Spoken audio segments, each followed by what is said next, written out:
Hi, and welcome back to School News, where we have some questions for our special guest Blake today that he will be answering about social changes that he would like to see in a Fosher school today. And for our first question for our special guest, we would like to talk about the school lunch and lunch items, lunch menu, anything that happens in the cafeteria. Yes, thank you for having me. So, our first topic is about school lunches and stuff that I want to see changed in the cafeteria. Well, the first thing I want to see is more food items in our cafeteria. And I think most of our students would also like to see that. And I think the students are bored with the food items that we do have in the cafeteria, how they're eating the same food over and over, like pizza, chicken tenders, chicken nuggets, PB&J sandwiches, just more items, like more like the chicken, general chows, little chicken, maybe some salads, because some people are vegetarians or vegans and they might want that type of food because you gotta think about everybody. So maybe some like vegetarian food, maybe some even healthier food so people like athletes and stuff like that, they can eat something healthy so they won't get drained. For the people that like track or football that have after school practices, so that way they actually have something healthy to revive themselves after being in school for at least almost 8 to 9 hours. Get some more food items. And then also I want to see the chicken actually be cooked, because some of the food items that are actually being served, some of the chicken that's being served is not fully cooked, and it is pink on like some pieces of chicken, and that can cause some serious health issues with our students, like salmonella, and normally that is really deadly to just anybody in general. And just going to the hospital right now is really risky since COVID's going around and no one wants it. So just cook the chicken, because if someone gets sick, that could be some serious trouble for school. And I know undercooked chicken is disgusting because I have eaten multiple undercooked chickens at this school. And next is the unseasoned food, because most of this food tastes bland and disgusting. They need to add more flavor. They need to add something to it that makes it pop and people just want to eat it. Because right now, even though it's free food, it's just not, it's not it. It's disgusting.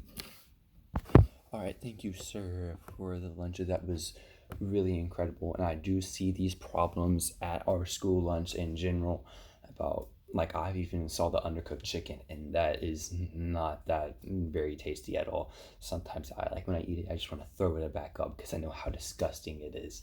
And also that can be some really like serious health problems as well. That could be easy lawsuit if someone does get sick. And then next is floor arrows. What did the floor arrows mean, and why do you want to get rid of them or change them? Please tell me on that.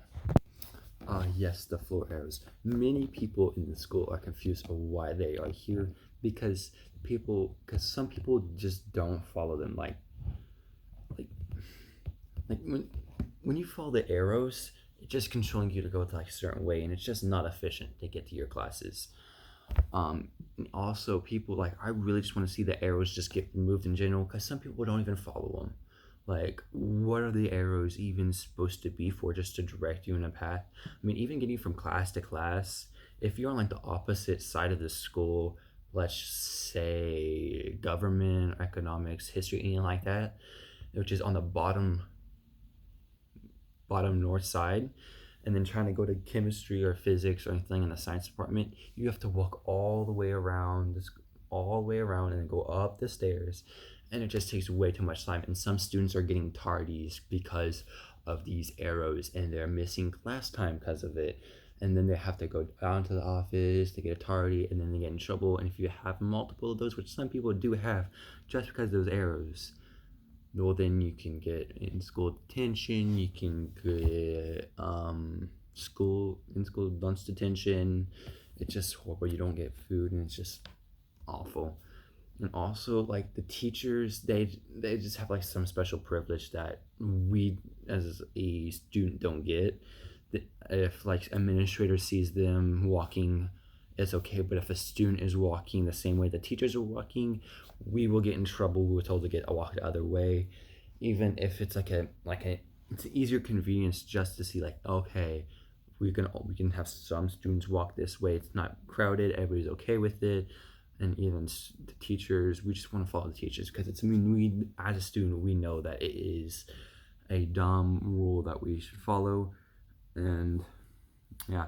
And also, when you do follow the arrows, that everybody's just following the same arrow, they have more people going the same direction. And if one person does have COVID, like we have had many, like couple cases in this school, that can just spread easily in that little group of people that are following the line, and they can potentially get sick, and is not an efficient way of socially distance because they are all clustered in a small little area together, and they can easily get sick. Um, yeah, I think that is it for what I have to speak about arrows. And also, we should just remove the arrows. We don't need it. It is unnecessary. It is a waste of resources, waste of money. We could spend it on food. We can spend it on something else besides that. We can new textbooks, something like that. That'll be a lot better. That was really great. I do like the points that you were talking about, the following the arrows. I've wrote some of them down, and I think that we should implement those into the school. And I think, like, I have seen multiple students, they walk in a class maybe a couple of seconds later just from running, or from either from like across the hall, just because they won't make it in time, because 5 minutes walking all around the school is not really that efficient, and it's really time consuming. Is following the arrows is just so much time. And then now to our next category is classes. What do you mean by classes? Like, what should we change in the class? Give me more information on that. Yes, classes. What I mean by classes is that we should have more classes, more opportunities for students to have more classes for students to experience. And also, what I mean by classes is by people that are in aquatic science, IPC, not IPC, astronomy stuff, classes like that. They need to like write an essay or something like that on why they want to, or why they need to be in that class. Because for some students, like what they want to be when they grow up is a marine biologist, something to help with the aquatic environment in general. And then some people just get in there just like as a skip class period, and we just need like to separate those people that actually want to be there, and people are just like wanting there just to like have an off period. Because the people that want to be there, they want to learn, and they just have these people that are just lacking behind, not doing their work, just putting like the environment in that classroom just way off. And also the people that like want to be there, they want to learn about what's going on. Like for me, I wanted to be a marine biologist, and being in aquatic science, half that period is just people that just like almost take as an off period, and it's just not the environment that I want to see in that classroom. So I think we should have implement a rule that like that states like why you want to be in that class, like why you want to be in aquatic science or astronomy or something like that, because it is way too easy to get in those classes. And I just think that it's just not right for the students to actually want to be there and want to learn and have like a great experience in that. And I just think the people that like want to grow up and be there, and then see all these students just like not caring, just us poster mindset, and it's not really good. Also classes, it also goes into sports as well. Like the athletic director over all of Lamar LCISD, it's just not fair for some sports like swimming and cheer. Like they have to wear their mask all the time. I mean, all sports are supposed to wear their mask all the time, but I see these two sports getting the most criticism out of all the other sports, and they have to follow more rules than any other sport in this school district. Like for swimming, they can't have any spectators go to their swim meets, their games, anything like that.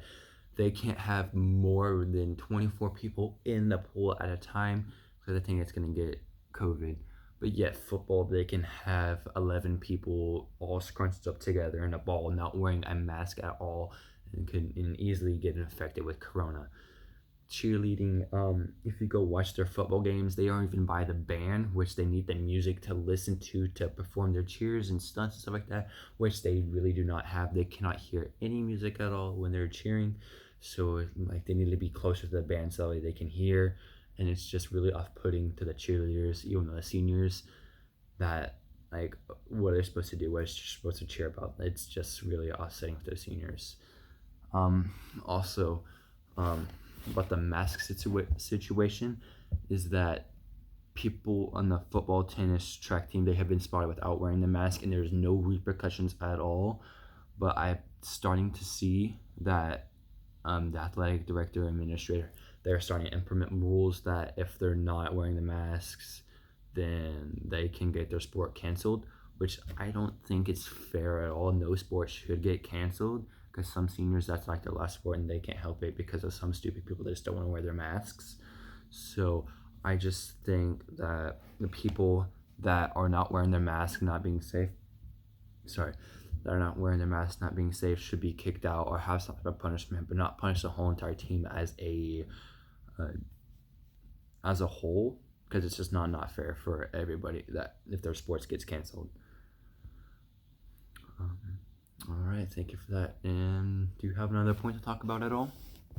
Yes, thank you. I have one last point, which might be a little controversial because it might not include you as a whole, but I just want to know your opinion on virtual and in person and the teachers in general that have to deal with both of them. What is your set and what do you want to see changed and stuff like that? Anything you have that input on this topic about? Yes, about the virtual in person. I like to briefly talk over this, so I don't have that much more time left to spend on this, but I like to briefly go over it real quick.